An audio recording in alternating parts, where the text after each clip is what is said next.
Greetings, everyone. I am La Hija De Lilith, Lilith's daughter, and I'm excited to be providing your weekly tarot spread, also known as the tarot forecast of the week.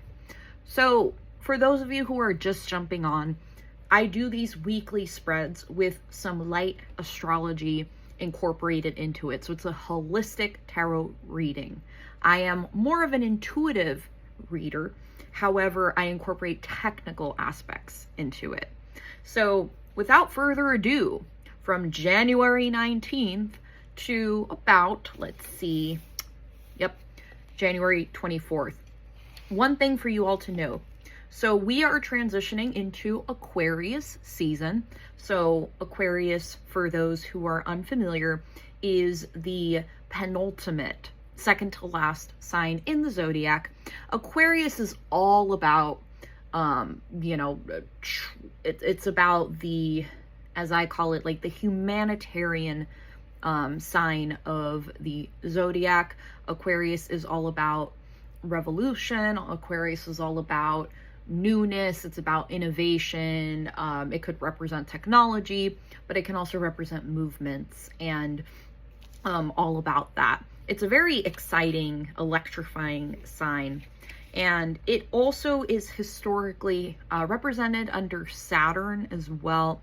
In modern time, it has Uranus as the planet that represents Aquarius. So my take on it is that it's always been a little bit about, seriousness, right? Well, revolution is serious. So Aquarius season also for 2026, well, in the United States here, we have MLK Day tomorrow on January 19th. And I think it's very important to recognize that, the history of Dr. Martin Luther King Jr. has been whitewashed.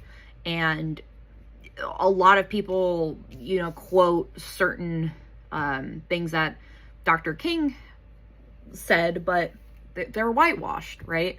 And a lot of people don't know that Dr. King was fighting against capitalism at the end of his life. And so he was very much about creating this beloved community, and the far right has co-opted this. So in thinking about Aquarius season, in thinking about, the legacy of Dr. King during these times, we really have to think about, what am I going to do what little part am I going to do this week to honor the legacy, to honor justice? Really think about it on a large scale. Because Aquarius, and we're also in Pluto in Aquarius, we're in Aquarius season for many years. It's all about, how can I do my part to radically transform things?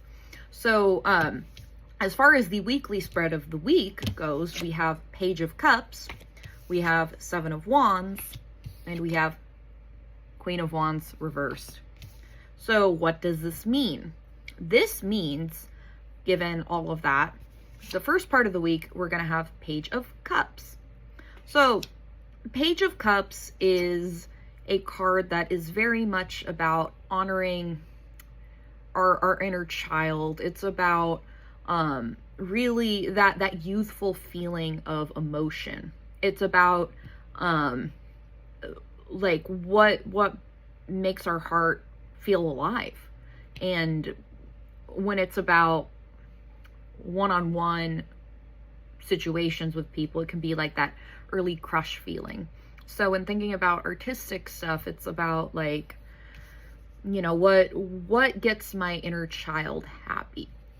In the beginning part of the week, there will be themes, which I'm pretty excited about, because in thinking about, this season and thinking about everything, having Page of Cups is very nice, because it's this lighthearted feeling. It's also about remembering to be emotionally mature as well, but it's about that opening our heart up to these experiences. And so I know tomorrow in my region, there's gonna be a lot of marches. So there should be that feeling of beloved community. And so Page of Cups really is aligned with that. And as we go to the middle of the week, we have Seven of Wands. Seven of Wands is a card that represents that has that feeling of it can be competitive, it can be tough, but I can overcome this. So there may be some feelings where it's more or less of a combative nature around the middle of the week, but you all will be able to have the tools in order to overcome that, in order to, you know, go forward and fight anything like that. Now, the end of the week, we see Queen of Wands reverse. Some readers don't do reversals. I do. Queen of Wands reverse to me. So the archetype of Queen of Wands is a very charismatic, you know, it could be woman, but it doesn't have to be woman. I like to clear the deck. So Queen of Wands is an energy. It's a feeling about charisma, magnetic energy. It's a person who lights up the room when they walk in, fiery, vivacious. And in channeling Queen of Wands energy, it's about how can I be magnetic? How can I be charismatic? And so reversed, it means it's either, you know, being a little bit too much in your face, but it could also represent, you know, feeling insecure about not channeling that energy. And in thinking about this week, I'm thinking that there may be some situations where the beautiful feeling in the beginning of the week of our beloved community and such, it may be challenged. It may be challenged. You may encounter situations where it's challenging to continue and to sustain that type of good feel good energy, especially given that there was some Seven of Wands type of shit going on in the middle of the week. Well, remember that you are capable. The great thing about Queen of Wands is that this person's a bad bitch, right? And you can lean into that even when times are hard. You have the ability to have charisma, to go forth and have confidence to accomplish what you want. So therefore, you know, really, really lean into that. A lot of Wands energy, a lot of exciting energy this week.